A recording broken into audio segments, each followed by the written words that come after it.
bruxismo, durante muito tempo, foi definido como como um hábito, né? Não é um hábito, com certeza não é. Isso já tem muitos anos que o bruxismo é tratado e considerado uma atividade parafuncional, né? Uma atividade fora da função, né? O bruxismo, ele é normal, primeira coisa, né?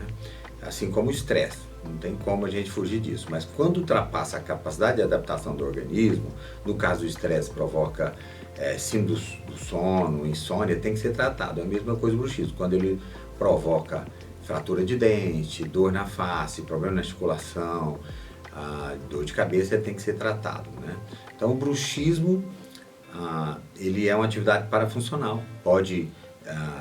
lembra da lei da física, nada se perde, tudo se transforma, alguém vai absorver o impacto, né? Pode ser só os dentes, o paciente não vai apresentar pouco ou não vai apresentar dor, e pode ser distribuído, né? Tanto desgaste quanto os músculos, a articulação, e pode não ter desgaste nenhum, só músculo e só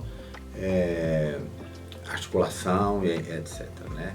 Então aí o paciente vai apresentar mais dores, dores musculares.